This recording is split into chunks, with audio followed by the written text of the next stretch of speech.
Alright guys, I just want to quickly talk about this series real quick. Nothing really else to really talk about other than it's gonna be series number 2 between Reps and SAS of Clan League Season 20 Season 20 semifinals, and series number 2. So guys, let's go again. Series number 2, game number 1. Alright guys, let's introduce our players here. Getting in the game here. Spawning here in the bottom left, it will be the red Protoss. It will be Reps Dewalt here, who I've casted a fair bit. I know it was just a really strong Protoss, and he should be because he's in Division A, our Reps Division A team. And his opponent will be SAS.LocDog here. Oddly, there's actually a fairly recent, actually like really recent, like today, on Team Liquid about this guy. He was on a replay, like a foreign replay pack thing. And LocDog is, I'm just quoting this, is that he's a consistent player on Fish, which is just, if you guys don't know, it's just pretty much another private server like iCup that players play on, mainly Korean, so foreigners will sometimes hop on there. Koreans don't oftentimes like to play with foreigners as they don't speak Korean, and it actually takes a really big nuisance to get on there. I just recently tested Fish. It took, you know, maybe 2 or 3 hours just to eventually get all the programs working, and eventually actually to like sync into it, because you have to get like this thing called W Launcher, and there's really no like great guide on Team Liquid to really replicate what you're supposed to do there. There is one, but it's somewhat outdated and it's just annoying to do so. So anyway, so he is good, and he's played ex-pro gamers and pro gamers called Savior, which is a pretty popular pro gamer, or was a popular pro gamer. I'm not sure if he still plays it, but yep. And that's LocDog for you. Dewalt, I don't know. So it will be a PvP. What do I think? You know, it's gonna be hard. We see Dewalt going for more of a econ style, in more tech style with getting the gas, which means he's gonna get a cybercore quicker. And so I take that back. I was gonna say LocDog was actually 2 gating, but both players are just gonna be playing a little bit more economic style, probably more of a later 1 base pressure, or probably just tech into it, or just macro into a 2nd base there. I wouldn't really. Most PvPs don't go to a 3rd base, but it can happen. But again, I have no idea what we're about to see. So we do have a probe here for LocDog, but it just did get scouted by Dewalt here. So I take that back. I was gonna say he could try to like proxy cannon rush, but I don't think that would ever happen. We both pretty much have identical cybercore timings right now, and very generic PvP stuff. High level nonetheless.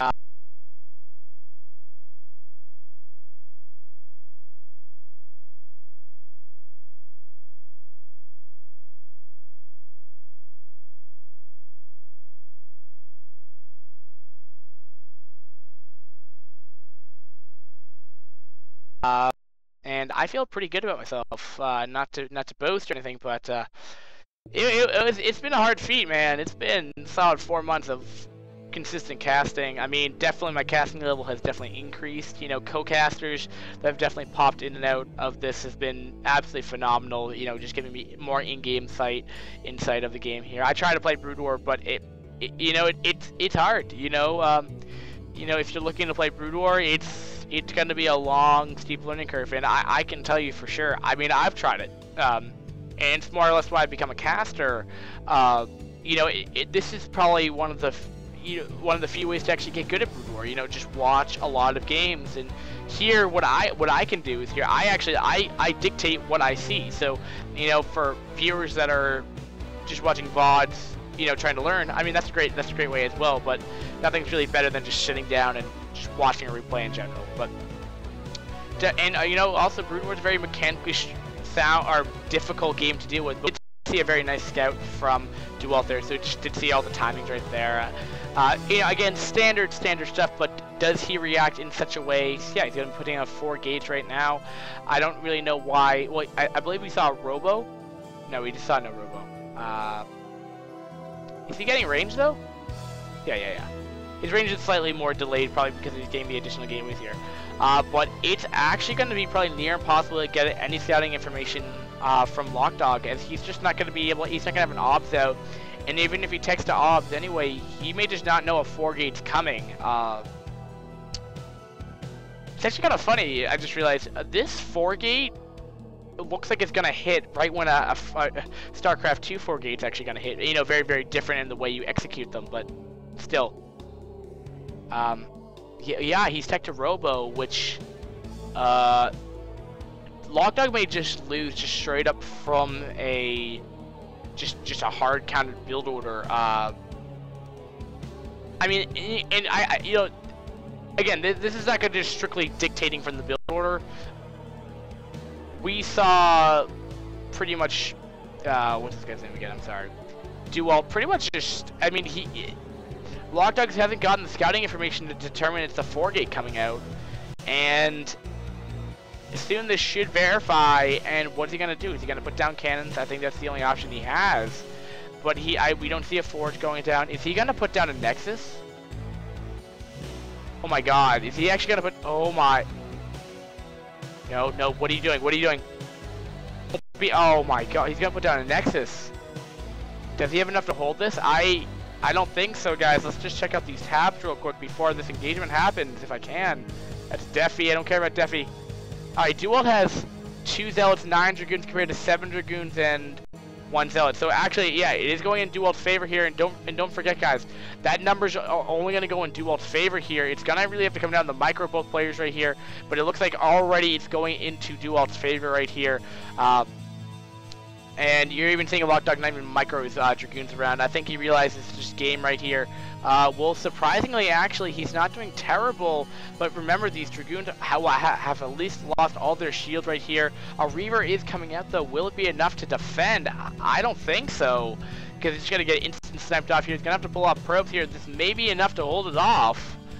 We shall see, though, but remember, there's still going to be continuing off reinforcements here. I think a transition to Zealots will probably be eventually happening over here, as Dragoons do take an awful amount of hits from that. Nope, it's just going to be 4-gate Goon still. But if he is able to hold, though, he might be able to get out of this with, he has a second base, what I'm trying to say.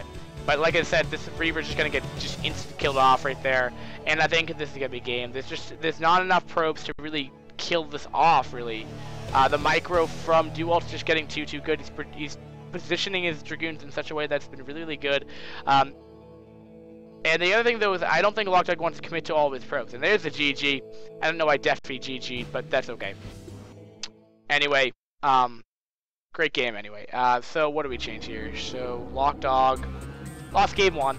But again, I think, I mean, Dewalt stopped that scouting, and, you know, maybe it was potential LocDog's fault for not getting in there, keeping his scouting probe alive, or better yet, allowing for Dewalt to get that scouting probe in there. That scouting is unbelievably important in early games in PvP, because, you know, that will dictate a 2-gate, you know, teching into a 4-gate, teching into Robo, teching into Templar Archive. It's so important to get that scouting in there. But if you can deny that scouting, it makes it's like a guessing game at that point. PvP is such a very interesting matchup to watch. And there it was just that what we saw of that from LocDog is that he just didn't get that scouting information off. He's like, all right, what do I do? I'm just going to take the Robo and Ops. But the problem, though, is that takes time. And the problem, though, is we had no reactionary shield battery, no cannons, and the worst thing happened. He put down a Nexus, and that play by LocDog was really not his best, I don't think. Especially going against top Koreans like that.